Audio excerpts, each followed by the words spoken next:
এইবারকার আন্দোলনটা আর একটু বড় আন্দোলন, সেটি হলো যে সমস্ত মানুষের ক্ষোভের জায়গা থেকে বেরিয়েছে, সকলে রাস্তা নামে। আর সেই সময় ছিল যে শুধু জেলা পর্যায়ে আন্দোলনটা ছিল। তো আমার মনে হয় যে সৃষ্টিকর্তা যারা করেন ভালোর জন্যই করে, সেই সময় ওইটা সাকসেস হলে হয়তো বা আজকে এই আন্দোলন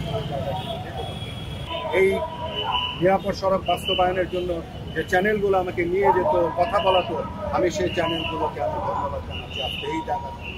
যে হ্যাঁ, আমরা হতাশ হয়েছি অনেক সময়, আমি নিজে হতাশ হয়েছি, আপনারাও আমাকে কিন্তু সাহস জুগিয়েছে, বলেছেন ইলিয়াস ভাই হতাশ হবে, আপনার আন্দোলন নিশ্চয়ই একদিন বাস্তবায়িত হবে। আমি সেই চ্যানেলদেরকে, সেই মিডিয়াদেরকে আমি বলতে চাই, হ্যাঁ আপনাদের কথাই সত্যি হলো। আমি আজকে ওই যে আমার খারাপ লাগতো যেটা, সেটা আজকে আমার তৈরি হয়েছে। এবং আজকে আমার সন্তানরা যেভাবে কাজ করছে, এটা তো দেখার মতো, পৃথিবীকে দেখানোর মতো একটা বিষয়, যে যে দেশে পুলিশ নাই অথচ সেই দেশে ক্রাইম বন্ধ হচ্ছে, যে দেশে রাস্তা পরিষ্কার করার লোক এখনো নাই, সেখানে আমার ছাত্ররা রাস্তা পরিষ্কার করছে। যেখানে সিটি কর্পোরেশনের লোকেরা ওয়াল পরিষ্কার করতে পারে না, সেখানে আমার সন্তানরা ওয়াল পরিষ্কার করছে, রাস্তা পরিষ্কার করছে। এটা তো দেখার মতো, পৃথিবী দেখবে এবং অবাক হবে যে এরকম একটা দেশ, একটা জাতি এই জায়গায় আসতে পারে। তো সেই জায়গায় আমি বলবো যে আমাদের যার যার যে ভুলগুলো হয়ে গেছে, সেই ভুলগুলো আমাদের শুধরানো হবে।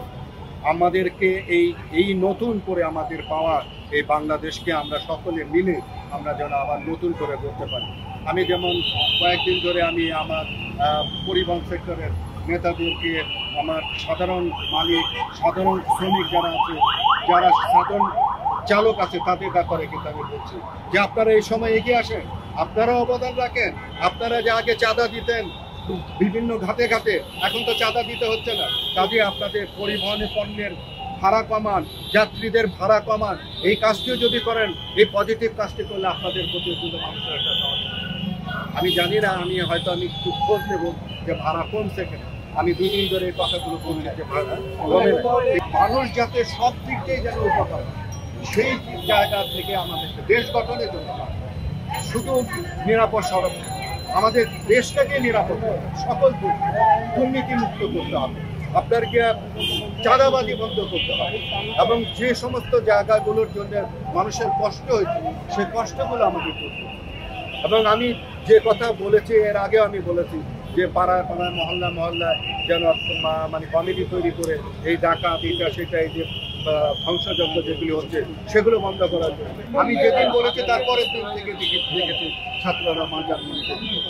আমি এই কাজগুলো যারা আমার কথা শুনে যারা করছে, আমি তাদেরকে আমার অন্তর থেকে অনেক, আমি আসলে 31 বছর আমি হতাশ হয়েছি।